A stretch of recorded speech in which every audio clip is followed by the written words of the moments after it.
मालूम है कि हमारे नबी सल्लल्लाहु अलैहि वसल्लम की विलादत हुई, यानी हमारे नबी पैदा हुए और आपके अब्बा तो नहीं थे, यतीम थे आप, तो माँ बीबी आमीना, साथ में बोलो माँ का नाम। बीबी आमीना ने एक जमाने तक दूध पिलाया, बहुत प्यारी माँ। बीबी आमीना ने एक जमाने तक दूध पिलाया। फिर अरब का दस्तूर था कि बच्चे को गांव में भेजा जाए और गांव की औरत दूध पिलाए, तो कौन हमारे नबी को लेकर गई? बोलो साथ में बोलो, कौन लेकर गई? दाई हलीमा लेकर गई, हजरत हलीमा रज़ी अल्लाह ताला अन्हा लेकर गई। और वो बहुत दूर कबीले में रहती थी, कबीला बनु साद, उनके कबीले का नाम था कबीला बनु साद, उस कबीले में रहती थी। मेरे प्यारों, आपको सच बता रहा हूँ मेरे प्यारों, थोड़ी देर के लिए आप भी सोचो कि हलीमा ने दूध पिलाया हमारे नबी को। अल्लाह की कसम, हमारे नबी से बढ़कर कोई नबी नहीं था। हजरत हलीमा ने बचपन में दूध पीते वक्त में दूध पिलाया। जब वो वक्त आता है कि कल हलीमा को ये बच्चा वापस माँ को देना है, माँ को ने भी, वो जमाना मोबाइल का नहीं था, बस एक वक्त तय होता था कि इस वक्त में सुबह में बच्चा वापस माँ को दे दिया जाए। ए मेरे प्यारों, वो आखिरी रात लिखा है, आखिरी रात जब हलीमा को मालूम है कल ये बच्चा मेरे को दे देना है, आज आखिरी रात ये बच्चा मेरे पास है, बताओ हलीमा कितना रोई होगी। हलीमा के बारे में लिखा, वो बार बार पूरी रात जागी है और हमारे नबी के पास बैठी है, दूध पिलाती रही और रोती रही, कल ये बच्चा चला जाएगा, कल ये बच्चा चला जाएगा। और हलीमा फरमाती है ये बच्चे की वजह से हमारा हाल क्या था। हजरत हलीमा फरमाती है मेरी सहेलियां जो हमारे गांव की औरतें थी, वो आकर कहती थी हलीमा बहुत पैसा है ना तेरे पास, हलीमा बहुत पैसा है ना तेरे पास। तो हलीमा कहती ना मेरे पास कोई पैसा नहीं है। कहा ना हलीमा तेरे पास बहुत पैसा है, क्योंकि रात होती है ना हम सब लोग हमारे घर में बत्ती बुझा देते हैं, वो तेल होता था तेल और ऊपर बत्ती होती थी। कहा रात में हम सब लोग बत्ती बुझा देते हैं क्योंकि रात भर तेल जलेगा, पैसा कहां से आएगा, लेकिन हम रात को भी देखते हैं तेरे घर की तरफ, तो तेरे घर में उजाला उजाला, तो तेरे घर में तेल बहुत ज्यादा है, बत्ती बहुत ज्यादा है। तो हलीमा कहती थी, रोकर कहती थी मेरे पैदा करने वाले की कसम, कोई तेल नहीं, कोई बत्ती नहीं, जब से मोहम्मद आए हैं 24 घंटे मेरे घर में उजाला ही उजाला नजर आता है। वो हलीमा ने रात कैसे गुजारी होगी मालूम है, कल मोहम्मद को उनकी माँ के हवाले करना है। पूरी रात हलीमा रोई। अच्छा वो घड़ी आ गई, वो घड़ी आ गई कि जब हजरत हलीमा लेकर गई और पहाड़ के किनारे, मक्के के पहाड़ के किनारे आमीना खड़ी हुई है, बीबी आमीना, यहाँ से हलीमा आती है। अब हलीमा को मालूम है बच्चे की जुदाई का वक्त आ गया, बहुत रोती है, बार बार मोहम्मद को अपने सीने से लगाती है, अपने सीने से लगाती है। और सुबह में नहला धुला के लेके निकली है और आमीना को कहती है आमीना ये अमानत तुम्हें देती हूँ, मेरा जी तो नहीं चाहता था कि मैं ये अमानत तुम्हें दे दूँ, मगर क्या करूँ, ये है इसलिए मैं आपको यह अमानत दे रही हूँ। अरे आमीना भी तो माँ थी ना, वो भी इंतजार कर रही थी, मेरा लफ्टे जिगर, मेरे कलेजे का टुकड़ा, मेरा बेटा आ रहा है। आमीना ने ऐसे लिया, अपने सीने से लगाया, बहुत देर तक रोती रही। हलीमा ने जो जुमला कहा वो सुनना, हलीमा ने क्या फरमाया, आमीना आमीना मैंने बहुत बच्चों को दूध पिलाया है, गाँव गाँव जाके, शहर शहर जाके मैंने दूध पिलाया है, और मैं गांव में भी गई, जंगलों में भी गई, सहारा में भी गई, बयाबान में भी गई। हलीमा कहती है मैंने बहुत गांव, देहात, जंगल, बयाबान, सहारा का सफर किया, लेकिन काबा के पैदा करने वाले की कसम इससे बढ़कर खूबसूरत बच्चा मैंने कहीं नहीं देखा। सामने कौन थी? बीबी आमीना थी। उन्होंने भी हमारे नबी को सीने से लगाया, कहा आमीना, बीबी आमीना ने कहा हलीमा तू गांव की बात करती है, देहात की बात करती है, जंगलों की बात करती है। अरे अलीमा, ए अलीमा, बीबी आमीना ने कहा अलीमा तूने गांव में इससे बढ़कर खूबसूरत बच्चा नहीं देखा। बीबी आमीना कहती काबा के पैदा करने वाले की कसम मैं पूरे मक्का शहर में घूमी, इससे बढ़कर खूबसूरत बच्चा मैंने शहर मक्का में नहीं देखा। बात कर रहे कौन कौन? हलीमा, आमीना। इतने में वहां से बूढ़े मियाँ चले आ रहे। कौन है वो? दादा अब्दुल मुत्तलिब। बोलो दादा अब्दुल मुत्तलिब तो थे ना। दादा अब्दुल मुत्तलिब आया और कहा हलीमा आमीना क्या बातें कर रहे हो? तो आमीना ने कहा आपका पोता, आपका पोता अब हमारे घर में वापस आ गया। ओ दादा अब्दुल मुत्तलिब दौड़ते दौड़ते आए, बहुत प्यार करते थे, बहुत प्यार करते थे, हमारे नबी को गले लगाया, गले लगाया, बहुत प्यार किया, बहुत मर्तबा चूमा। तो हलीमा ने कहा मैं कह रही थी इससे बढ़कर खूबसूरत बच्चा मैंने गांव में नहीं देखा। तो आमीना ने कहा इससे बढ़कर खूबसूरत बच्चा मैंने शहर मक्का में नहीं देखा। तो दादा अब्दुल मुत्तलिब कहने लगे हलीमा आमीना रहने दो, मैंने तो मुल्कों मुल्कों का सफर किया, कंट्री कंट्री का सफर किया, मैं तिजारत कारोबार में कहां से कहां तक गया। अरे काबा के पैदा करने वाले की कसम मैंने किसी मुल्क में इससे बढ़कर खूबसूरत बच्चा नहीं देखा। सुभान अल्लाह। अच्छा ये बातें हो रही है, अचानक एक नूरानी शख्स सामने। कौन? हलीमा, आमीना, दादा अब्दुल मुत्तलिब चौके। कौन? आने वाले ने कहा मैं जिब्राइल हूँ, बोलो सुभान अल्लाह। फरिश्ता हूँ, बोलो सुभान अल्लाह। फरिश्तों का सरदार हूँ, बोलो सुभान अल्लाह। तो इन तीनों ने कहा लेकिन फरिश्ता आप यहाँ पर क्यों आए? अल्लाह ने भेजा है आपका जवाब देने के लिए आया हूँ कि हलीमा तूने गांव में इससे बढ़कर खूबसूरत बच्चा नहीं देखा ना, आमीना तुमने शहर मक्का में इससे बढ़कर खूबसूरत बच्चा नहीं देखा ना, दादा अब्दुल मुत्तलिब तुमने मुल्कों में इससे बढ़कर खूबसूरत बच्चा नहीं देखा ना। हज़रत जिब्राइल कहते मेरे भेजने वाले अल्लाह की कसम मैंने 1 लाख से ज्यादा नबियों की मुलाकात की है, मैंने इससे बढ़कर खूबसूरत किसी को भी नहीं देखा। सुभान अल्लाह। इतना हज़रत जिब्राइल ने कहा कि गैब से अल्लाह की आवाज आई, कैसे देखोगे, मैंने इससे बढ़कर खूबसूरत किसी को पैदा ही नहीं किया है। कैसे देखोगे, मैंने इससे बढ़कर खूबसूरत किसी को पैदा ही नहीं। मेरे दोस्तों हमारे नबी बहुत खूबसूरत थे।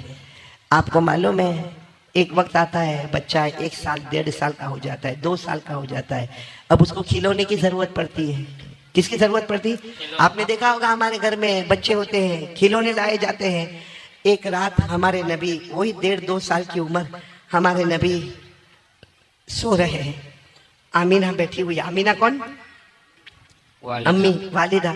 और हमारे नबी तो यतीम थे। अरे बोलो हमारे नबी। अल्लाह ने फरमाया अलम यजिदका यतीमन फआवा व वजदका ज़ाल्लन फगदा व वजदका आइलन फअगना। अल्लाह तबारक व तआला फरमाते मेरे मुस्तफा हमने आपको यतीम पैदा किया। तो हमारे नबी 1.5-2 साल की उम्र और आमीना वहां बैठी है और आमीना रोकर क्या कहती मालूम? मोहम्मद मोहम्मद। हालांकि वो 1.5-2 साल का बच्चा, लेकिन आमीना कहती मोहम्मद तेरा अब्बा नहीं ना, तेरा अब्बा होते तो खिलौना लेके आते, तेरा अब्बा नहीं ना, तू तो यतीम है, मैं बेवा हूँ, इसलिए अब्बा नहीं तो खिलौना लाने वाला कोई नहीं। और बीबी आमीना अपना कपड़े से अपने आंसुओं को साफ करते हुए कहती है मैं गई थी बाजार में, मिट्टी के खिलौने भी थे, लकड़े के खिलौने भी थे, मगर मेरे पास पैसा नहीं था, मैंने जो कीमत देखी तो मैं वापस मुड़ के आ गई। बच्चा मेरे को माफ कर देना, तेरा अब्बा नहीं, मैं बेवा हूँ, मेरे पास पैसा नहीं, मैं ना मिट्टी का खिलौना ला सकती, ना कोई और खिलौना लेकर तुम्हारे पास आ सकती। ये कहकर बीबी आमीना कुछ बात करते करते ऐसे आसमान की तरफ देखा तो बीबी आमीना चौंक गई। आसमान की तरफ देखा, चांद जो है ना, चांद आगे की तरफ जा रहा है। बोलो कहाँ जा रहा है? हाँ। तो बीबी आमीना ने सोचा भाई आप लोगों ने भी जद्दूपुर में चांद तो देखा होगा, लेकिन चांद को चलता हुआ देखा, चांद आगे की तरफ। तो बीबी आमीना देखती फिर थोड़ी देर में चांद उधर चला गया। हैरान हो गए कि चांद को क्या हुआ है। फिर देखी तो चांद चलता चलता चलता चलता इधर आ गया। बीबी आमीना हैरान हो गई कि चांद को क्या हो गया। एक तो अभी तक रो रही थी, आसमान की तरफ देखा तो कहा ये क्या हो रहा है, कुछ हो रहा है, चांद आज चल रहा है। फिर बीबी आमीना ने मोहम्मद की तरफ देखा कि हमारे नबी की उंगली मुबारक ऐसी है, यूं इशारा करते हैं तो चांद उधर चला जाता है, यूं इशारा करते हैं तो चांद इधर चला जाता है, यूं इशारा करते तो चांद इधर चला जाता। तो बीबी आमीना कहती मुझे ऐसा लगा कि गैब से आवाज आई ये मुस्तफा है, ये मेरा है, इसको मिट्टी के खिलौने की जरूरत नहीं है, ये जमीन पर रहेगा, आसमान पर हुकूमत करता रहेगा। मेरे दोस्तों सच बताओ हमारे नबी से बढ़कर कोई नबी? बोलो ना, कौन कौन आज तैयार है नबी से मोहब्बत करेंगे इंशाअल्लाह? भाई झूठ नहीं बोलना, करेंगे नबी से मोहब्बत करेंगे। मैं तो कभी कभी बहुत खुल के कहता हूँ क्रिकेटर से मोहब्बत करना है, बॉलीवुड वाले से करना है, हॉलीवुड वाले से करना है, कर ले। मैं कहता हूँ कर ले, लेकिन अल्लाह ने अगर थोड़ी अकल दी है तो इतना बता क्रिकेटर से क्यों मोहब्बत करता है, क्यों करता है? बॉलीवुड हॉलीवुड वाले से क्यों मोहब्बत करता है? जवाब क्या होगा मालूम है? वो कमाल बताता है। वो क्या करता है? कमाल बताता है। भले झूठा कमाल बताता है मगर कमाल बताता है, इसलिए मोहब्बत करता हूं। अरे मेरे प्यारों में कहता हूं क्रिकेटर कमाल बताता है, बॉलीवुड हॉलीवुड वाला कमाल बताता है, बेशक बताता है, जमीन पे पैदा होता है, जमीन पे कमाल बताता है। हमारे मुस्तफा अल्लाह की कसम वो अकेले हैं, जमीन पे पैदा होते हैं, आसमान पर कमाल बताते हैं। बताओ हमारे नबी ने कमाल बताया कि नहीं बताया? आवाज क्यों नहीं आ रही आपकी? बोलो बताया कि नहीं बताया? कौन कौन मेरा साथ देगा? अरे हाथ ऊपर करो ना, एक साथ में बोलो ना, मुस्तफा का दामन। आवाज से बोलो, मुस्तफा का दामन। पूरा मजमा मेरे साथ में बोले, शुरू करे बोलना, शुरू करे। हमारे नबी वो नबी, बोलते जाओ, हमारे नबी वो नबी वो नबी वो नबी वो नबी वो नबी वो नबी वो नबी वो नबी वो नबी वो नबी वो नबी वो नबी वो नबी वो नबी। अल्लाह की कसम हमारे नबी वो नबी उंगली मुबारक से इशारा करे, चांद के 2 टुकड़े हो जाए, आधा इधर हो जाए, बोलो आधा। ऐसा कोई कर सकता मेरे दोस्तों? बोलो ना, कोई कर सकता?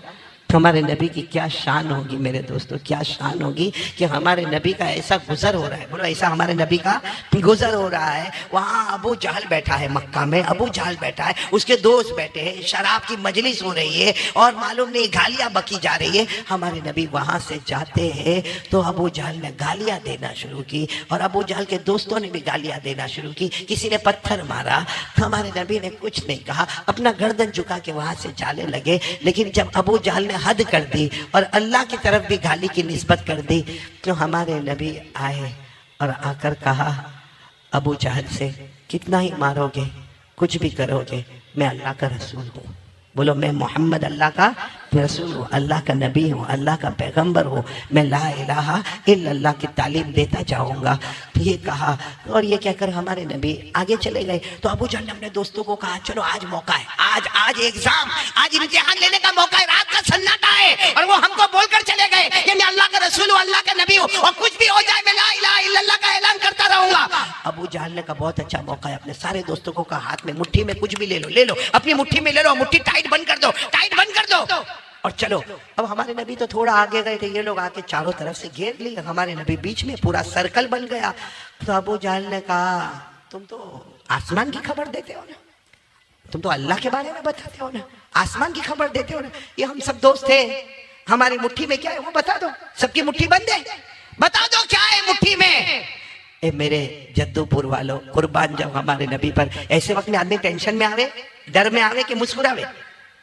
हमारे नबी मुस्कुराए और मुस्कुरा कर कहा, इसमें कौन सी बड़ी बात है, इसमें कौन सी बड़ी बात है कि मैं ये बता दूं कि तुम्हारी मुट्ठी में क्या है। किसी की मुट्ठी में कंकर है, किसी की मुट्ठी में पत्थर है, किसी की मुट्ठी में खजूर है, किसी की मुट्ठी में खजूर का बीज है, किसी की मुट्ठी में मिट्टी है। हमारे नबी ने फरमाया, इसमें कौन सा कमाल है कि मैं बताऊं कि तुम्हारी मुट्ठी में क्या है। कमाल ये है कि तुम्हारी मुट्ठी में जो चीज है वो बताएगी कि मैं कौन हूं। बोलो सुभान अल्लाह। अच्छा, सबकी मुट्ठी ऐसी थी? हमारे नबी ने फरमाया तुम्हारी मुट्ठी में जो चीज है वो बताएगी कि मैं कौन हूं। सबकी मुट्ठी, सब लोग टाइट बंद कर रहे हैं, लेकिन वो मुट्ठी ऑटोमेटिक खुलती जा रही है, वजन होती जा रही है, धीरे धीरे धीरे धीरे सबकी मुट्ठी खुली और जिसकी मुट्ठी में जो था एक ही आवाज आई, अशहदु अल्ला इलाहा इल्लल्लाह व अशहदु अन्ना हादा मुहम्मदुर रसूलुल्लाह। आवाज आई, हम गवाही देते ला इलाहा इल्लल्लाह, और ये भी गवाही देते कि ये मोहम्मदुर रसूलुल्लाह है। मेरे प्यारों, बहुत से लोगों को ईमान नसीब हुआ, मगर अबू जहल क्या कहकर चला गया, ये जादू है जादू। क्या कहकर चला गया, जादू है जादू है। तो हमारे नबी बहुत रोए। अल्लाह ने फरमाया, मेरा मुस्तफ़ा रो मत, जिसके मुकद्दर में हिदायत नहीं है मैं उसको हिदायत नहीं दूंगा, वो जादू जादू कहकर मरेगा और जहन्नमी हो जाएगा। अल्लाह ने फरमाया, इक़तरबतिस साअतु वंशक़्क़ल क़मर व यरौ आयतन युरिदू व यक़ूलू सिह्रुम मुस्तमिर व कज़्ज़बू वत्तबऊ अग़वाअहुम व कुल्लु अम्रिन मुस्तक़िर। बस हमारे नबी सल्लल्लाहु अलैहि वसल्लम रोए तो अल्लाह ने फरमाया छोड़ दो, लेकिन मुझे ये बताना मेरे प्यारों, हमारे नबी से बढ़कर कोई नबी होगा? कौन कौन मोहब्बत के लिए तैयार है? जरा हाथ ऊपर करें। करेंगे मोहब्बत करेंगे सब लोग? हाँ बोलो ना, ऐसा हाँ मत बोलो, बल्कि कह दो ना, जद्दूपुर वालों इतना बड़ा मजमा है, कितना अच्छा लगेगा। साथ में कह दो, मोहब्बत करते थे, करते हैं और करते। आवाज नहीं आ रही है, पूरा मजमा बोलेगा मुस्तफा का दामन, और साथ में बोलेंगे मोहब्बत करते थे, करते और करते। पूरा मजमा साथ में बोले, हमारे नबी वो नबी, बोलते जाओ, हमारे नबी वो नबी वो नबी वो नबी वो नबी वो नबी, अल्लाह की कसम हमारे नबी वो नबी, उंगली मुबारक से इशारा करे चांद के दो टुकड़े हो जाए। हमारे नबी वो नबी, बोलो ना, हमारे नबी वो नबी वो नबी वो नबी, अल्लाह की कसम सूरज डूब गया। बोलो सूरज, रात का सन्नाटा हो गया। हजरत अली आए, कहा अल्लाह के रसूल सूरज डूब गया, मगरिब का वक्त हो गया, सन्नाटा हो गया, मेरी असर की नमाज बाकी है, मेरी असर की नमाज। और हजरत अली की कभी नमाज कज़ा? तो हमारे नबी थोड़े नाराज हुए, कहा अली अमा सल्लैत असरा, अली नमाज नहीं पढ़ी, वो भी असर की नमाज नहीं पढ़ी।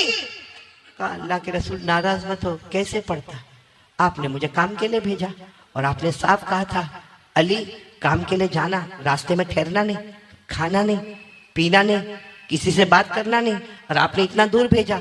मैं गया, मैं खाया नहीं, मैं पिया नहीं, किसी से बात किया नहीं, आपके पास आते आते सूरज डूब गया, तो मेरी असर की नमाज कज़ा हो गई, तो मेरा तो कसूर नहीं है ना, आप ही ने तो कहा था ना कि ऐसा करना। हमारे नबी ने फरमाया रुको रुको रुको। हमारे नबी खड़े हो गए। मेरे प्यारों, उस वक्त मैदान में तकरीबन 1400 लोग थे। हमारे नबी ने क्या किया? सुभान अल्लाह बोलते जाओ। हमारे नबी, वो नबी उंगली मुबारक से इशारा किया, जहां सूरज डूबा था वहीं पर हमारे नबी ने उंगली मुबारक से इशारा किया, फिर दूसरी मर्तबा इशारा किया, फिर तीसरी मर्तबा इशारा किया। 1400 सहाबा ने फरमाया, हमने अपनी आंखों से देखा डूबा हुआ सूरज भी मोहम्मद के इशारे पर वापस आ गया। सुभान अल्लाह, सुभान अल्लाह। अच्छा, सूरज आ गया। हमारे नबी ने कहा ना, अली, अली कहाँ है? हजरत अली भी मजमे में देखा, यहाँ का पढ़ो असर। कौन कहता असर की नमाज कज़ा हो गई? पढ़ो असर, पढ़ो। कौन कहता तुम्हारी नमाज कज़ा हो गई? अब हजरत अली तो वैसे भी नमाज में बहुत रोते थे। अब जब अल्लाह अकबर कह के नमाज शुरू की तो हजरत अली ने रोना शुरू किया। अब नमाज लंबी होती जा रही, और हजरत अली क्यों रो रहे? कि मेरी नमाज की वजह से डूबा हुआ सूरज भी वापस आ गया। हजरत अली रोए जा रहे। अब वो 1400 1400 थे, उसमें कोई एक देहाती साहबी थे, गाँव के रहने वाले थे। वो दौड़ते दौड़ते आए, कहा अल्लाह के रसूल, ये रात हो गई थी ना, रात हो गई थी, मगरिब का वक्त हो गया था, ये सूरज वापस आ गया आपके इशारे पर। अब जाएगा कब? जाएगा कब? आपके इशारे पर आ तो गया, जाएगा कब? हमारे नबी ने फरमाया, मुझे मत पूछ कब जाएगा, अली को पूछ नमाज कब खत्म करेगा।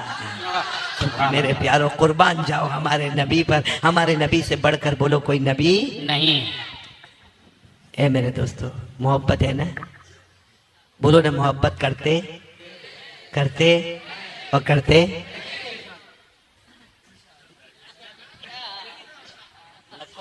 नहीं समझे? मैं बोलूंगा नहीं, नाराज हो जाओगे, फिर कभी नहीं बुलाओगे तो क्या करूंगा भाई। लेकिन बात सीधी है। नहीं, हमारे नबी के चेहरे पे दाढ़ी थी। देखो, अगर आप लोग आज कह दो ना कि नबी के चेहरे पे दाढ़ी नहीं थी, मैं अभी जाके दाढ़ी उड़ाऊंगा, बल्कि सबको कहूंगा, क्योंकि मेरे को भी मालूम है दाढ़ी में आदमी बुढ़ा दिखता है। सही है? हाँ कि नहीं? सही है। दाढ़ी में आदमी बूढ़ा दिखता है, बगैर दाढ़ी वाला जवान दिखता है। अब मेरी उम्र 52-53, मेरी उम्र। अब यहाँ मजमे में कोई 52-53 का होए, शर्ट पैंट पहना हुए, क्लीन शेव हुए, कहा चलो ये तो इतना बड़ा मजमा है, पहचानते। अगर नहीं पहचानते हुए तो क्या होगा मालूम है? वो भी आता होगा, मैं भी आता होगा। मेरी उम्र भी 52-53, उसकी उम्र भी 52-53, लेकिन मेरे चेहरे पर दाढ़ी, उसके चेहरे पे दाढ़ी। और ये भीड़ भाड़ में जद्दूपुर वाले मेरे को क्या बोलेंगे मालूम है? ओ चाचा जरा साइड पे हटो। और उसको क्या बोलेंगे? ओ भाई जरा साइड पे हट। कम वक्त मेरी बीवी चाची ने उसकी बीवी भाभी। सिर्फ वजह क्या है? वजह क्या है? दाढ़ी है। इसीलिए अजमेर वाले बाबा ख्वाजा मोइनुद्दीन चिश्ती को किसी मुरीद ने आकर कहा था, हजरत नमाज भी पढ़ूं, रोजा भी रखूं, ज़कात भी दूं, मगर दाढ़ी में ज़रा प्रॉब्लम है। हजरत ने पूछा क्या प्रॉब्लम है? कहा जवानी में बूढ़ा दिखने लगता है। भाई बाल सफ़ेद हो गए 2-4, जवानी में बूढ़ा दिखने लगता है। अजमेर वाले बाबा ने जो जवाब दिया, सुभान अल्लाह बोलो, सुभान अल्लाह बोलो, सुभान अल्लाह। अजमेर वाले बाबा ने क्या जवाब दिया? अरे हमें इससे मतलब नहीं, हम दाढ़ी रखे, हमें इससे मतलब नहीं कि जवानी के बुढ़ापा। हमने अपने गालों को मुस्तफा के गालों पर कुर्बान कर दिया है। भाई समझ में आ रही बात है? नाराज तो नहीं ना आप लोग मेरे से? रखोगे दाढ़ी? रखोगे? जो दाढ़ी नहीं रखता दुनिया वाले हैंडसम कहते हैं, दाढ़ी रख लेगा तो मुस्तफा कयामत में हैंडसम कहेंगे। बोलो सुभान अल्लाह। रखेंगे? बोलो दाढ़ी रखेंगे नहीं इंशाअल्लाह। क्योंकि मैंने देखा, बाज बड़े बड़े बूढ़ों को भी मैंने देखा संडे की मॉर्निंग में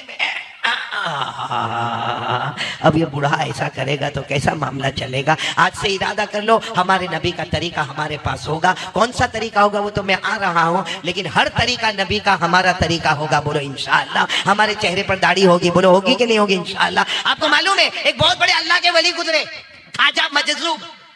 साथ में बोलो क्या नाम? ख्वाजा मजज़ूब। वो क्या करते थे मालूम है?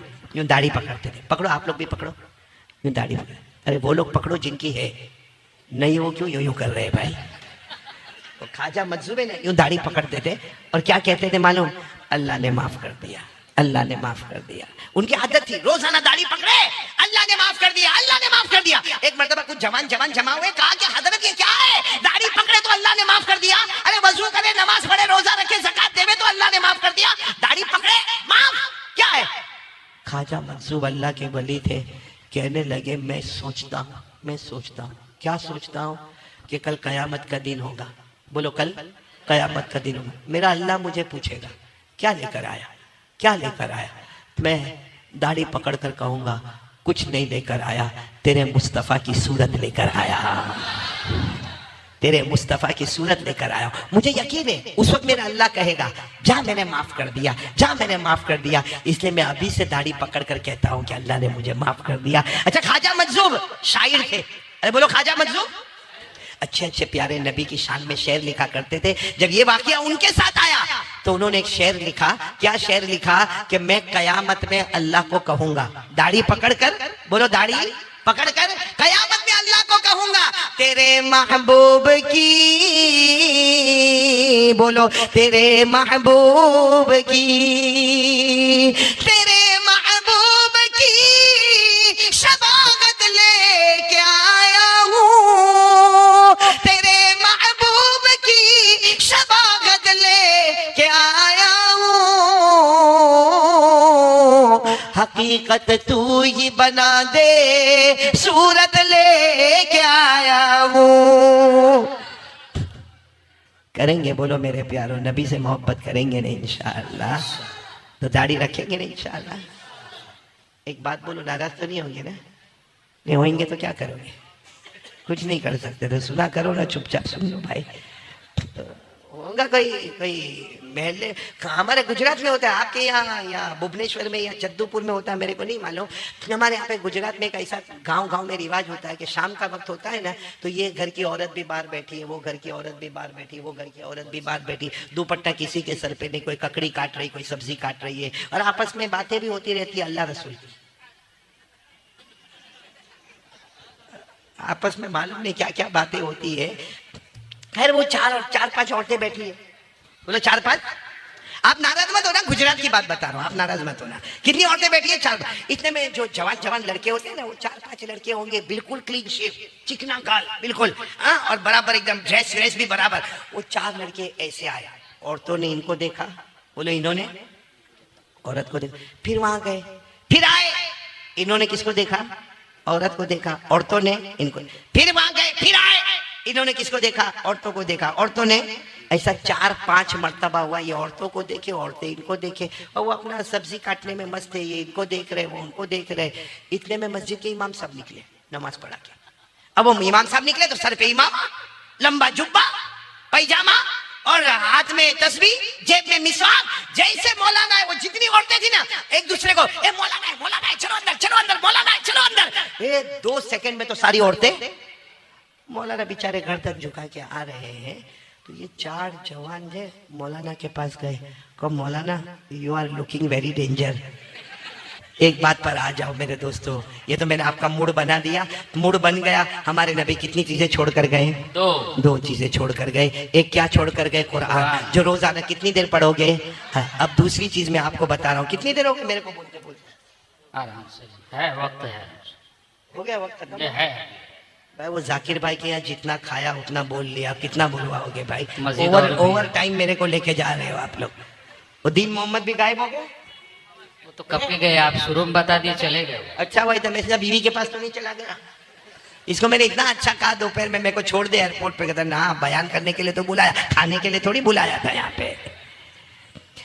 खैर एक आखिरी बात बता रहा हूँ ताकि मैं आपको 2 चीजें बता दूं, कुरान और नबी की सुन्नत। ये 2 को थामोगे, दुनिया भी हमारी, आखिरत भी हमारी। और छोड़ दोगे तो मेरे दोस्तों मैं भी बर्बाद हो जाऊंगा, आप भी बर्बाद हो जाएंगे। अल्लाह हिफाजत फरमाए। दूसरी चीज क्या है मालूम है? जवाब दोगे आप लोग, जवाब दोगे इंशाअल्लाह। हमारे नबी का सबसे बड़ा तरीका क्या है? क्योंकि हमारे नबी ने तो इतना कह दिया, दो चीजें छोड़कर जाता हूं, अल कुरान व सुन्नत नबीयिकुम, कुरान भी छोड़ के जाता हूं, तुम्हारे नबी की सुन्नत भी छोड़ के जा रहा हूं। उलमाए किराम ने इसके ऊपर फिक्र किया कि नबी की सुन्नत, नबी की सुन्नत, नबी की सुन्नत, नबी की सुन्नत, सबसे बड़ा नबी का तरीका अगर कोई है, मेरे जद्दूपुर वालों, अल्लाह की कसम खाकर कहता हूं, सबसे बड़ा तरीका अगर हमारे नबी का कोई है तो वो 5 वक्त की नमाज है। बोलो कितने वक्त की नमाज है? 5 वक्त की नमाज है। अब कौन कौन तैयार है मेरे भाइयों? देखो देखो देखो देखो, मैं पहले एक बात बताऊंगा, अभी टाइम है ना आपके पास, इसे खुलकर सुनना, पूरा मजमा बोलो, कयामत आएगी कि नहीं आएगी? नहीं, आवाज से बोलो ना, आएगी कि नहीं आएगी? कौन कौन बोल रहा है कयामत आएगी? हाथ ऊपर करे, बोलो आएगी, कयामत आएगी। और कयामत को कोई रोकने वाला? कब आएगी नहीं मालूम, लेकिन आएगी जरूर, और उसे कोई रोकने वाला?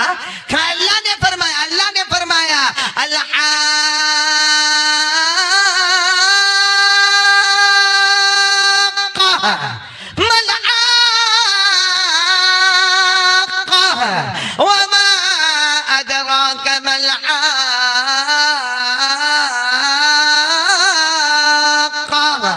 अल्लाह कहते आएगी, झंझोड़ देगी, झंझोड़ देगी, हिला के रख देगी। बोलो कयामत। आवाज नहीं आ रही, बोलो कयामत। मालूम है कयामत का मैदान होगा ना, सब जमा होंगे। बोलो कयामत के मैदान में उस वक्त अल्लाह की तजल्ली आएगी। कैसी होगी अल्लाह की तजल्ली हमको नहीं मालूम, कमा यलीकु भी जलाली व शानी, उसी को मालूम कैसी, लेकिन तजल्ली आएगी और आवाज आएगी, उस जुदूनी। क्या आवाज आएगी? उस जुदूनी, यानी जितने होंगे कयामत के मैदान में, आवाज आएगी, उस जुदूनी, आओ सजदा करो, मुझे सजदा करो। कौन सजदा करने के लिए कह रहा है? और सजदा किसको करना चाहिए? अल्लाह को ही करना चाहिए। अब सुनना, जैसे अल्लाह की आवाज आएगी ना, उस जुदूनी, मुझे सजदा करो, जितने नमाजी होंगे, फजर, जोहर, असर, मगरिब, ईशा, वितर, जितने नमाजी होंगे सब सजदे में। तो अल्लाह क्या फरमाएंगे मालूम है? वही तजल्ली में से आवाज आएगी, इरफाउ रुऊसकुम, अपना सर उठाओ, तुम दुनिया में भी झुकते थे, आज भी झुक गए, पीछे मुड़ो, मैंने बगैर हिसाब किताब के जन्नत का फैसला कर दिया। वो पीछे मुड़ेंगे, जन्नत का दरवाजा बोलो खुला होगा, खुला होगा। अल्लाह ने फरमाया जन्नत का दरवाजा खुला होगा। वफुतिहत अबवाबुहा वक़ाल लहुम खज़नतुहा सलामुन अलैकुम तिबतुम फदखुलूहा खालिदीन। अल्लाह तबारक व तआला की तरफ से ऐलान होगा, ए मेरे नमाजी बंदे, जन्नत का दरवाजा खुला है, आगे बढ़ते जाओ, फरिश्ते सलाम सलाम करते रहेंगे। तो मेरे दोस्तों, कयामत के मैदान में जब ऐलान होगा ना, सजदा करो, सारे नमाजी सजदे में, और कहाँ जाएंगे? जन्नत। अब बचा कौन मैदान में? अरे सब बोलो ना, कयामत के मैदान में बचा कौन? तो बेनमाजी खड़े होंगे। फिर अल्लाह की आवाज आएगी, उस जुदूनी, अल्लाह की आवाज आएगी, करो ना, सजदा करो। और आवाज में ये भी आएगा, वो देख तेरे अब्बा ने सजदा किया, चले गए जन्नत में, वो तेरी खाला भी चली गई जन्नत में, वो तेरा फूफा भी चला गया जन्नत में, अरे वो जद्दूपुर वाला तेरा पड़ोसी भी चला गया जन्नत में। अल्लाह कहेंगे मेरा बंदा कर लेना, मेरी बंदी कर ले, सजदा कर ले, जन्नत का दरवाजा खुला है। मेरे प्यारों, लेकिन ये वो लोग होंगे जो नमाज पढ़ते बराबर, वो सजदा करने की कोशिश तो करेंगे, काय का सजदा करेंगे। ये जो कमर है ना, कमर, ये हिस्सा जो है ना, ये पहलू का हिस्सा, इसमें अल्लाह एक लोहे का टुकड़ा रखेगा, वो ऑपरेशन होगा, लोहे का टुकड़ा रखेगा, जो जहन्नम में 3000 साल गर्म किया गया होगा, वो लोहा यहाँ पे रखा जाएगा। सजदा तो दूर की बात, वो रुकू करने जाएगा ना, जैसा रुकू करने जाएगा, बस वो जैसा शुरू होगा ऐसा जलेगा, वो खड़ा हो जाएगा। अल्लाह कहेंगे मेरा बंदा कर, सजदा कर ले, सब जन्नत में गए, जा तू भी जन्नत में जा। वो फिर झुकने जाएगा, सजदा तो दूर की बात, रुकू पर आएगा, कैसा जोर से चिल्लाएगा, आह करके चिल्लाएगा, और फिर रोएगा रोएगा रोएगा। ये आंसू खत्म हो जाएंगे और खून के कतरे टपकना शुरू हो जाएंगे, और अल्लाह बार बार कहेंगे सजदा कर लेना, सजदा कर लेना। आखिर में वो क्या कहेगा? अल्लाह खून के आंसू टपक रहे, अल्लाह बहुत